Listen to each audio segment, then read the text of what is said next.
the breaking process of the African woman. We have reversed the relationship. In her natural uncivilized state, she would have a strong dependency on the uncivilized nigger male, and she would have a limited protective tendency toward her independent male offspring, and would raise male offspring to be dependent like her. Nature had provided for this type of balance. We reverse nature by burning and pulling a civilized nigger apart and bullwhipping the other to the point of death, all in her presence. By her being left alone, unprotected, with the male image destroyed. Listen to this carefully. 1712. The ordeal caused her to move from her psychologically dependent state to a frozen independent state. In this frozen psychological state of independence, she will raise her male and female offspring in reversed roles.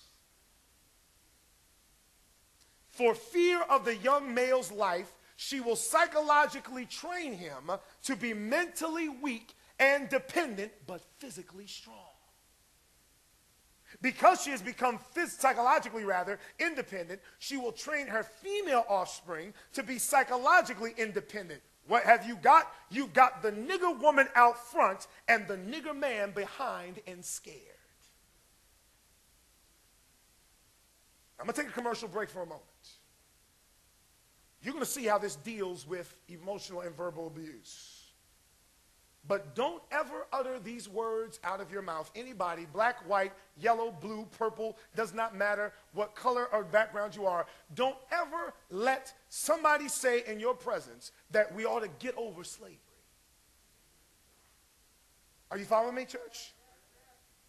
For over 500 years, slaves were psychologically stripped of meaning and value, and it wasn't just something that was done, it was a process implemented. And so for 500 years, from generation to generation, what Willie Lynch discussed, reversing the roles, was passed down from one generation to the next, and we see it here today. Yes, we can talk about African-American males versus females as well, but truth be told, women now are psychologically stronger than men. Particularly the African-American family. Hence the reason you see so many single mothers who can make it, and men who unfortunately fall apart because of the abuse that has taken place psychologically for over 500 years. African Americans, listen to me carefully now, have been taught that they are physically capable but psychologically inferior. Now, we like the University of Nebraska, so we know football here. Think about this. This is from Dr. Tony Campolo. He says, think about it.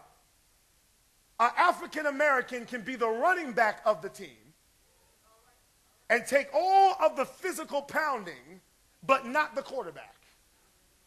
Which is why it took long to have African American quarterbacks in the NFL. I'm making a point, so y'all stay with me. He also makes this observation for those that watch football with the African American quarterbacks. Most of the announcers say what great physical attributes he has.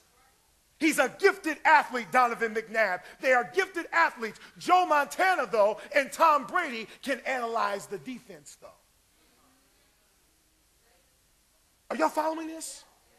So we've been taught. Because of this teaching, the NFL is made up of over 75% of African Americans as players, but the minority when it comes to coaching. Take the beating, physically strong, but you're mentally weak. And so we have young black boys growing up today who say, I can be a ball player, but I can never be the president of the United States. Which is why, I need you all to hear me carefully. Some folk, I remember somebody saying, what's the big deal about Obama? We got to get over that by now. No. It's big because it shows us that we don't have to be psychologically inferior anymore.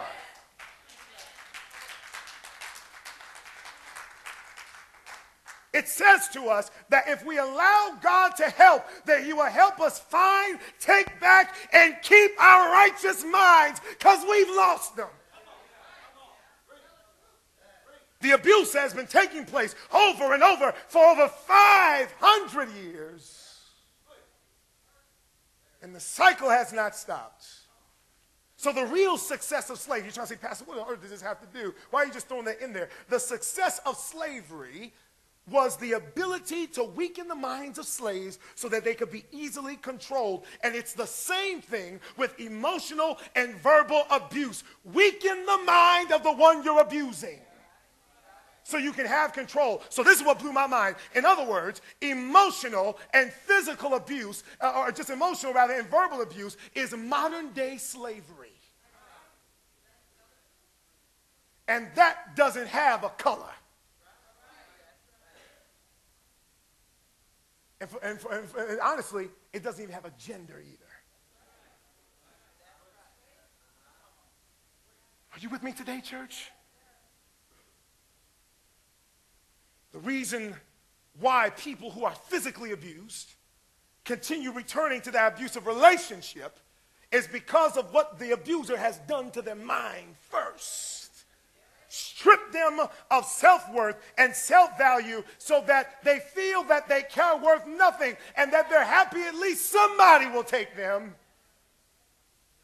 And that's why Jesus says very clearly in the Beatitudes, very clearly, anyone who says he hates his brother is guilty of murder. Because Jesus understood words kill.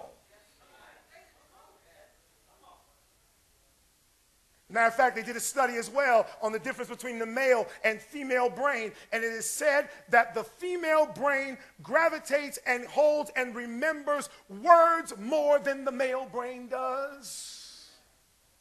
And so that one word that you said, that one argument that you just flew off on the handle and you thought it was done with, 3 years later, the devil reaches down inside of the cerebellum and the cerebrum and the central cortex and pulls out that conversation.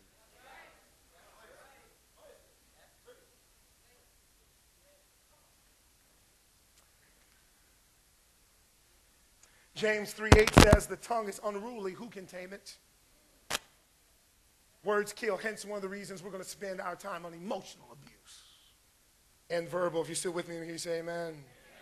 Another reason we want to deal with emotional and verbal abuse is this is what affected Jesus the most. It wasn't the whips.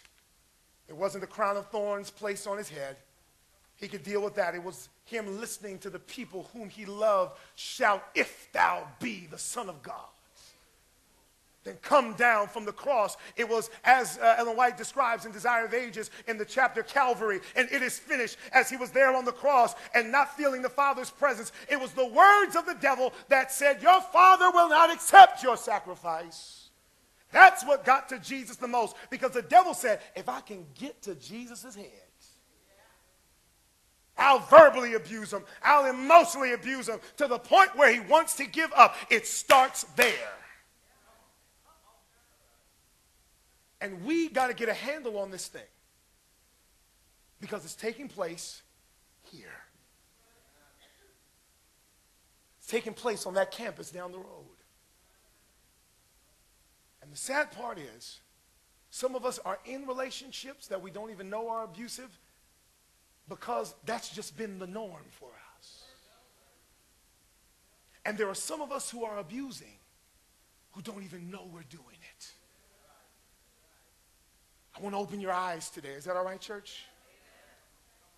I told you this is not going to be an easy sermon, but it has to be said, because if I do something like this in the afternoon, the people who need to hear it don't come. Let's go to the screen now and let's define abuse.